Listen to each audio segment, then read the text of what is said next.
What does a new, better prepared Trump administration mean for the water we drink, the air we breathe, the safety of our food, our climate? We know a long list of federal environmental protections and programs will be rolled back or dismantled during the next presidential administration. We're talking about erasing new standards for toxic PFAS chemicals in our drinking water, pulling out of the Paris Climate Agreement, diminishing wetland protections, pulling funding to replace lead pipes, undermining the EPA's ability to regulate carbon, axing programs that help people weatherize their homes, getting rid of support for manufacturing batteries and solar panels, and of course, lots more drilling and fracking. If you think this feels overwhelming, you're not wrong. There are also plans to target the unbiased science and research that happens at our federal agencies, replacing civil servants with political appointees. So now that I've got you thoroughly angry, sad, scared, name the emotion, we're going to dig into some of those issues and look at the road ahead to fight back. I'm Amy Berrio, and this is State of Change from Clean Wisconsin.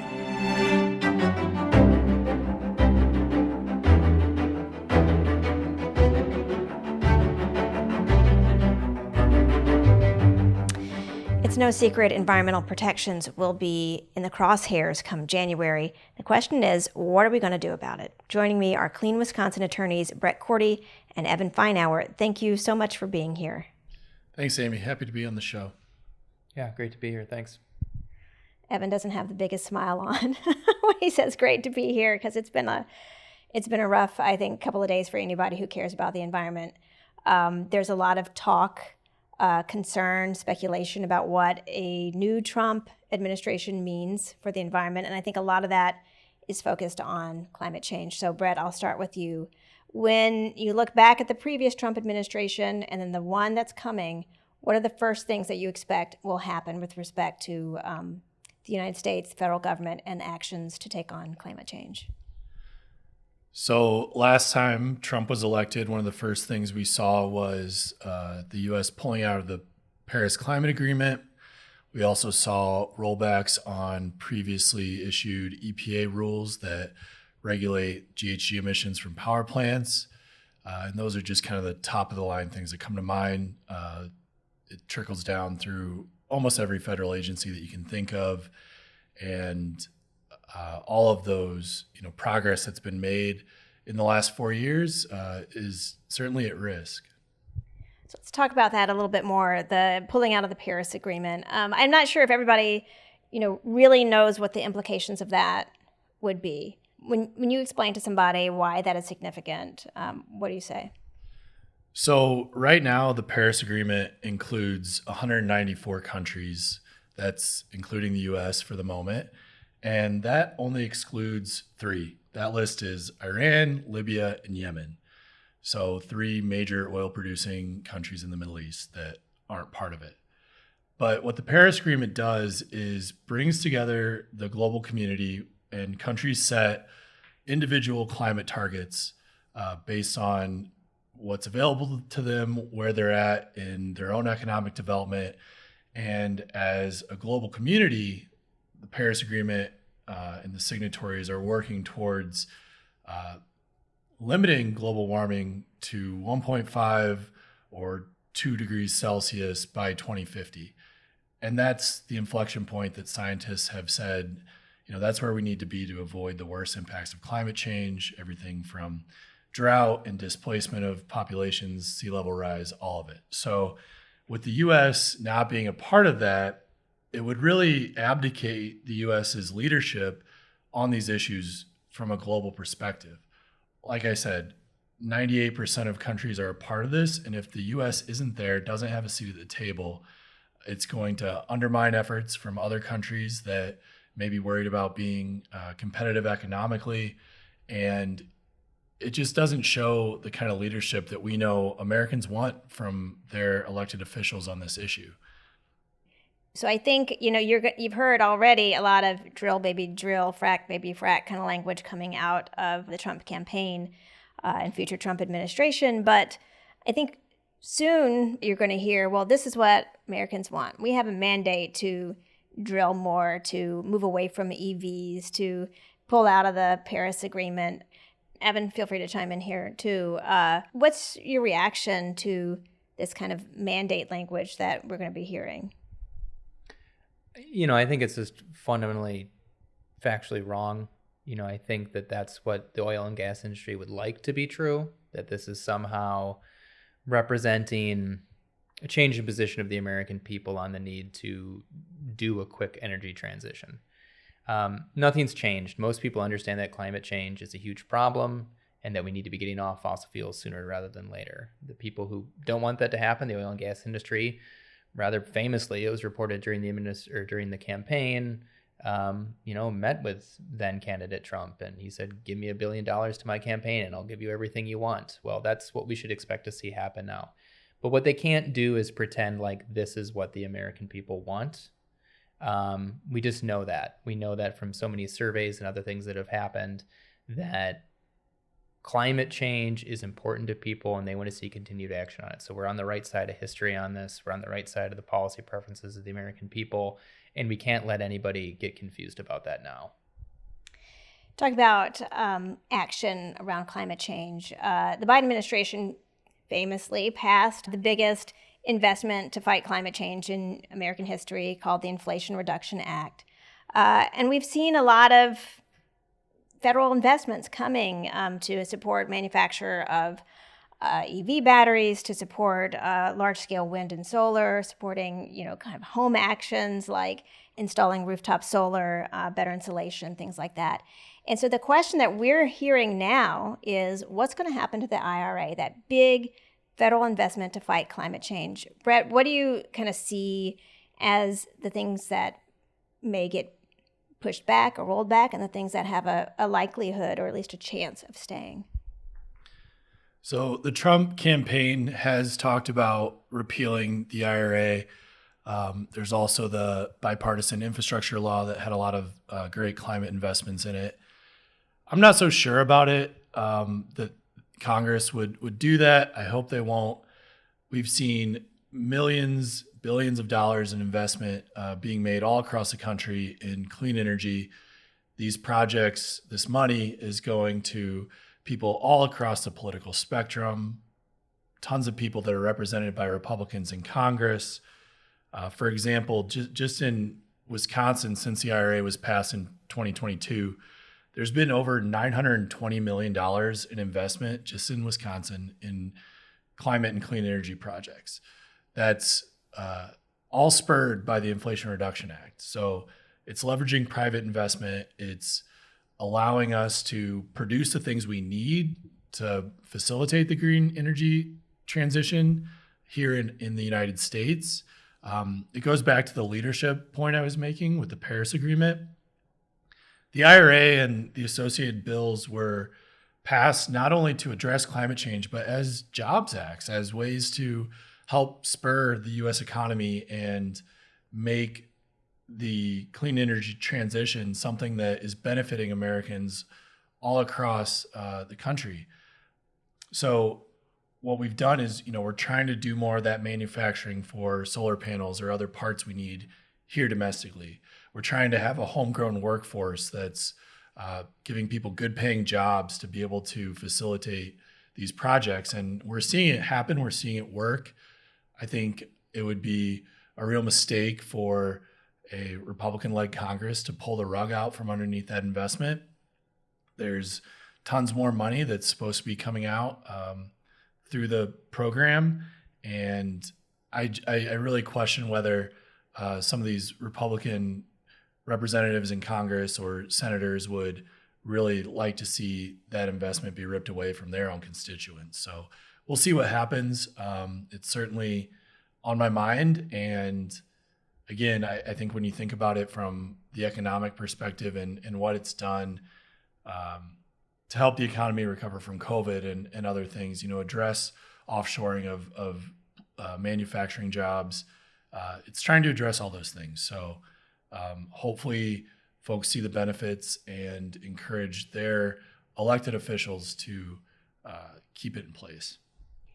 And I think it's worth noting that a lot of these manufacturing facilities for batteries, for example, that kind of fuel our electrification, our move to a clean energy future, are in states that just, I guess, turned red for Trump. So that would include Wisconsin, North Carolina, Ohio, states like that are states that are seeing direct jobs and manufacturing benefits from the IRA.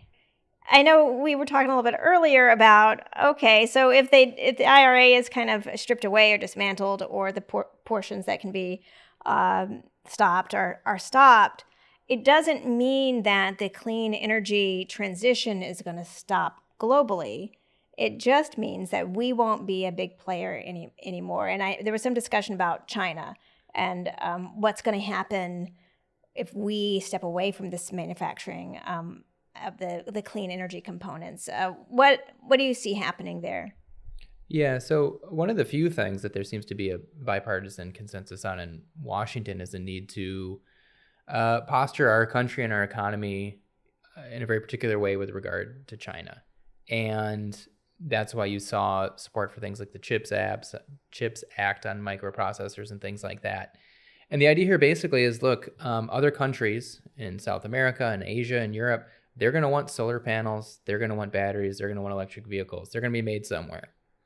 We want to, just like we were in generations past, be the leaders with the best products, the most efficient processes, and the workers here to do those things. So we're selling our products to other people.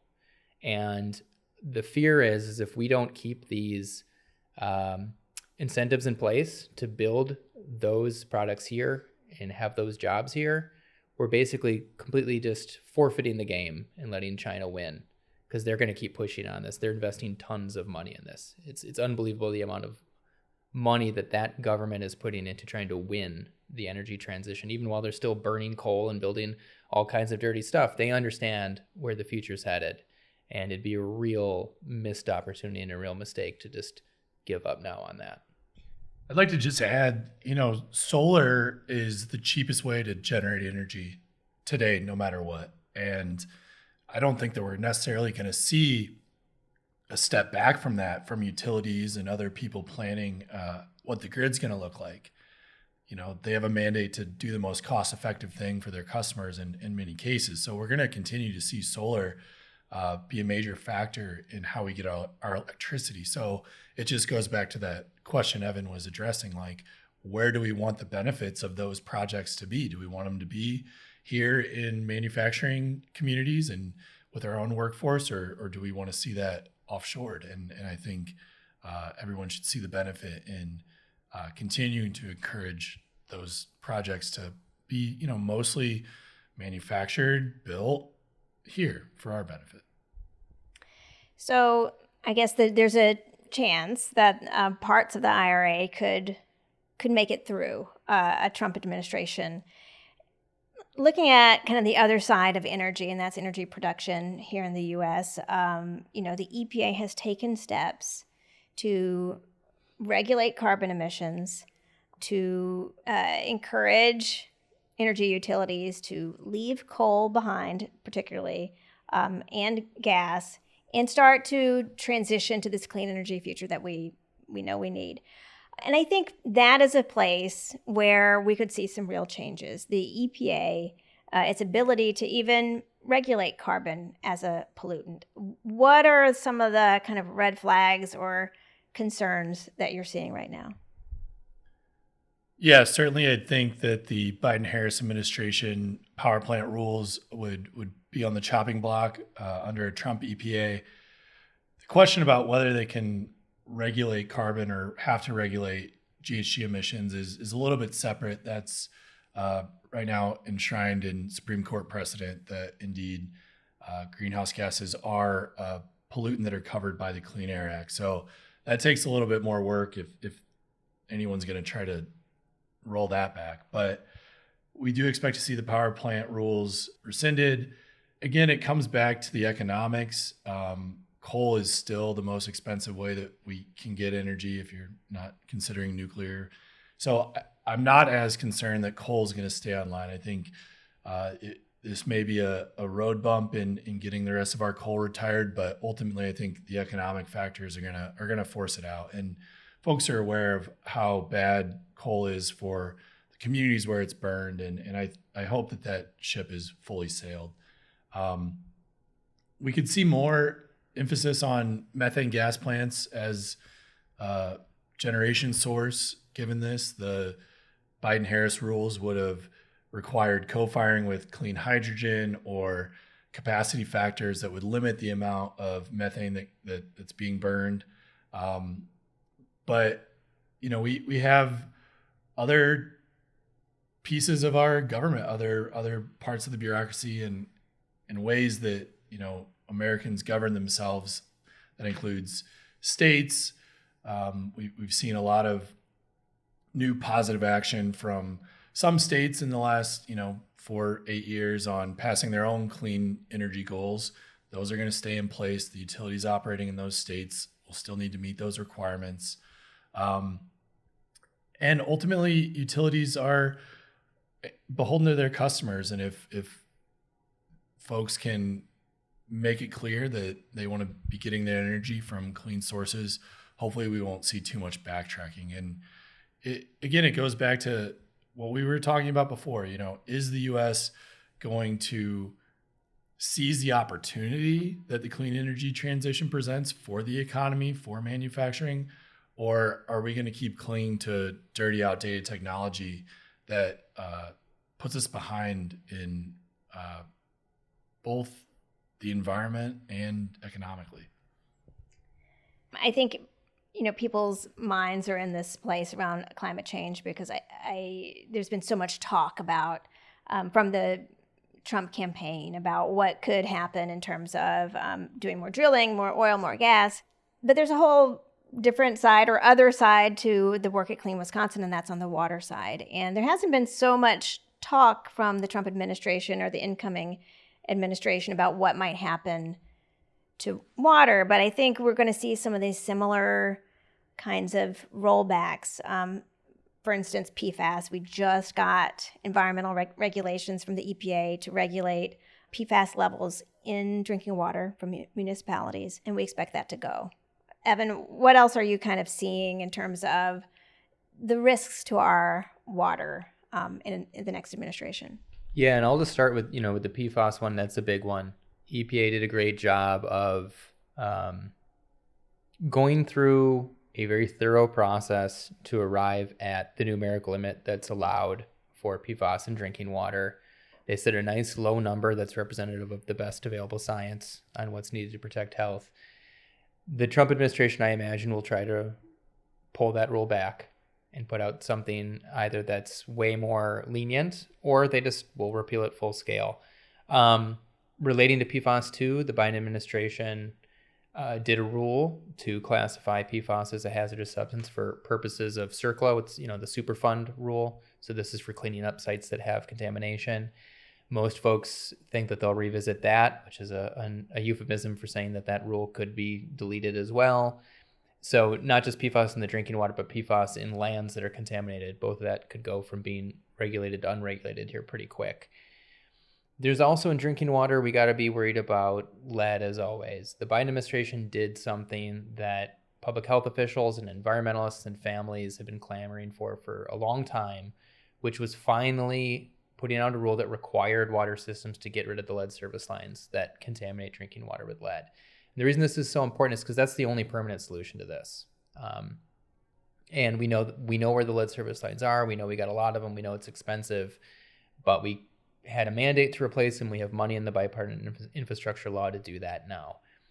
And there's a concern that mandate to replace these lead service lines is another rule that they're going to want to get rid of in short order, and that will allow water systems to keep pumping water through lead service lines in perpetuity here to folks who may not even know that they're drinking lead-contaminated water and their kids are drinking lead-contaminated water. So that's pretty scary and pretty sad that could be where we're headed with this. Those are really the big ones. There's going to be a lot of changes on more little things, but how the Clean Water Act is implemented. And it's going to put the onus on the states where they have discretion to do the best they can with their state authority. And so in Wisconsin here, that's what's really important to know is the feds don't regulate groundwater. We regulate that under a standalone state law. And so we can still push ahead with state law protections on things like PFAS and nitrates and these other things. We don't need to worry about EPA being absent on the job on that. Another thing that's a water-related thing that's really important is the use of harmful pesticides that get into our water supply. So we've been pushing, a lot of groups have been pushing for tighter regulation and taking another look at some of these products that have been on the market or new proposed market, ones that have impacts on not just human health, but also on pollinators, like these nasty neonicotinoid pesticides. They want to basically create a fox guarding the henhouse situation where the industry gets even more of a blank check to do whatever it wants and set the burden for showing health impacts so high that it basically is never met. And all these chemicals get to be used in perpetuity. It's a complete free pass to use these chemicals even as the science builds that they're harmful. So that's the kind of thing, that's really scary to expect to see in the next 4 years here. But I think there's another layer of scary. And Evan, you had the great privilege of reading Project 2025 to see really what's in there that's much more concerning, I think, kind of changing the way our government works. And some of the things we're talking about, we rely on science from these agencies, from the EPA, from the FDA, from the Department of Health and Human Services, real unbiased science that comes from real researchers at these agencies. What is the goal, from what you can tell, in Project 2025 with respect to the way our longstanding government agencies work? Yeah, I'll start by saying we, of course, have to wait to see what actually happens. I'll note that the Project 2025 section on the EPA was written by someone who served in the last Trump administration in the EPA as the chief of staff and has been reported, at least, to be on the short list to be an administrator in EPA. So this isn't some random conservative person at a think tank that they are trying to distance themselves from. This is an insider to the administration.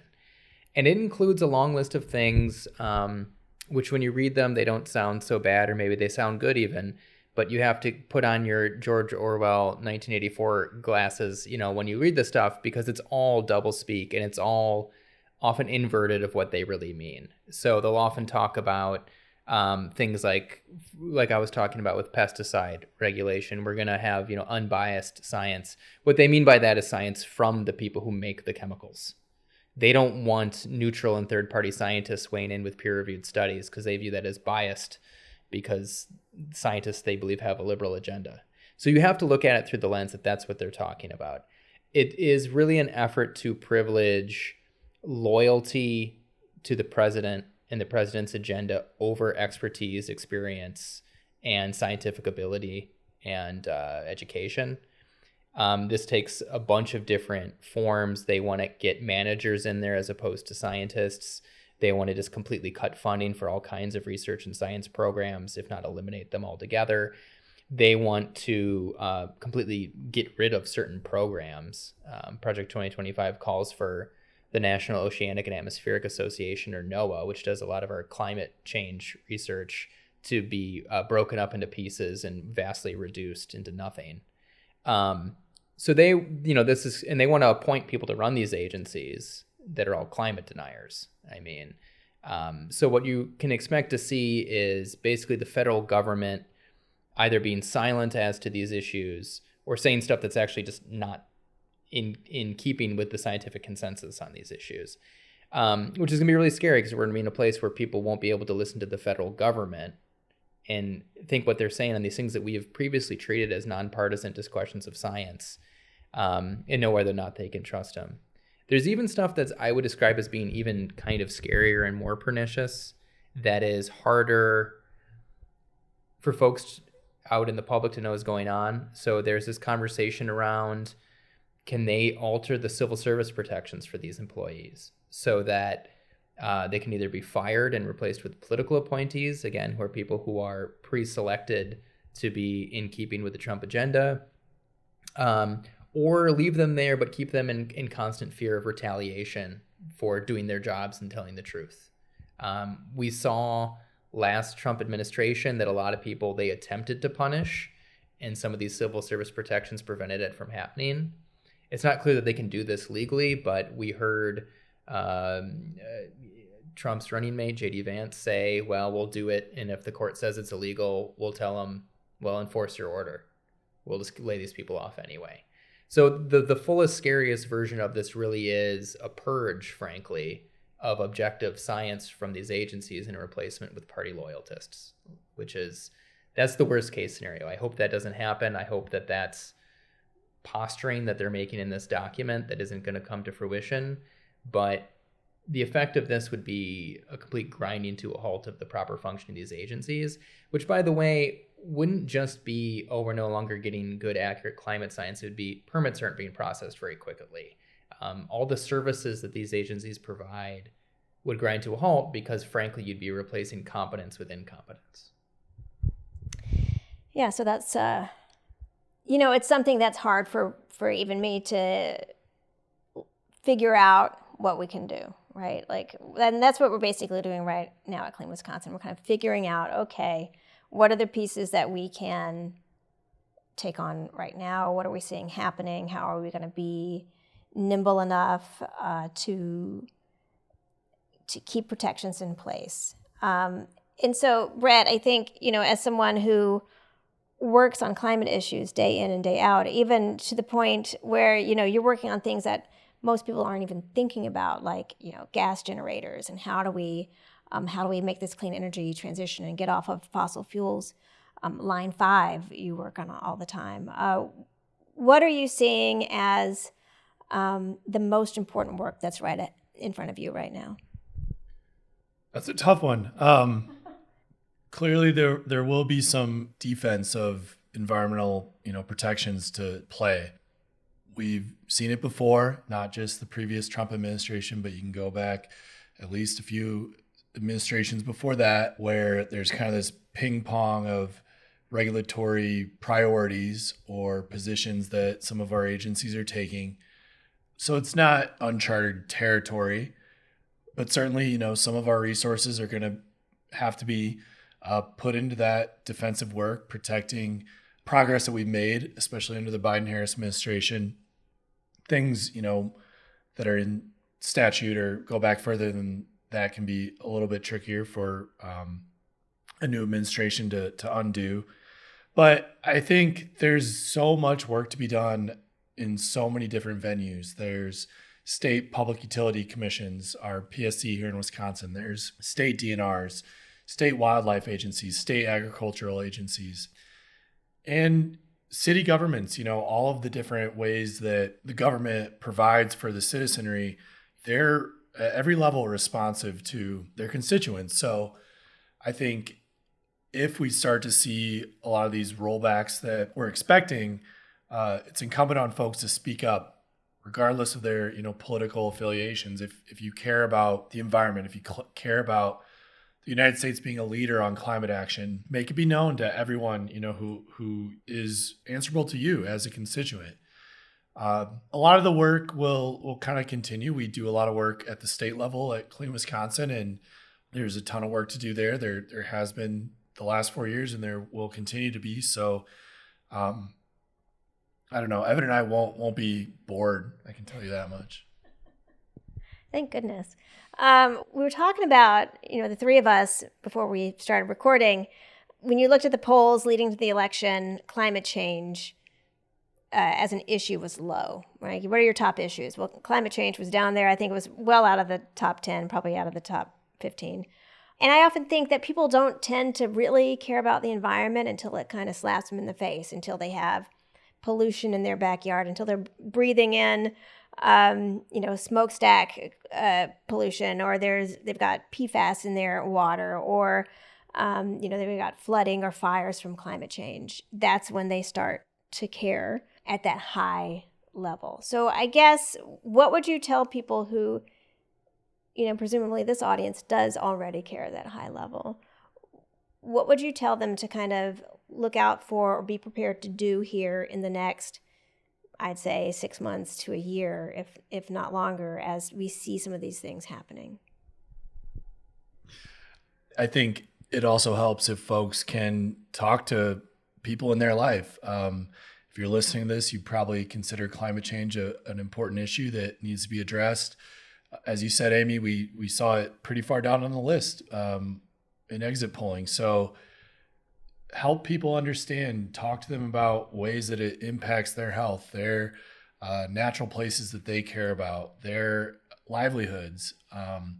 if we can raise the priority of protecting the environment and addressing climate change with the electorate, then next time around, maybe some of these things that we're really worried about happening would be off the table.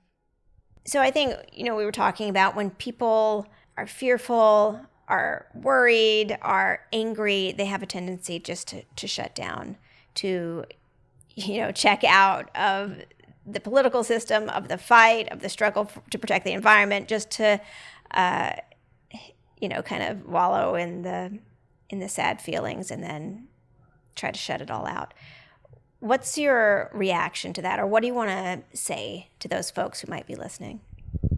Well, first of all, it's understandable. I mean, I can remember in 2016 when Trump was elected the first time. I was living in Chicago at the time, and I had just finished up a fellowship at the Natural Resources Defense Council, where I'd been doing environmental work. And I was really sad, and I was kind of frozen for a few days into inaction.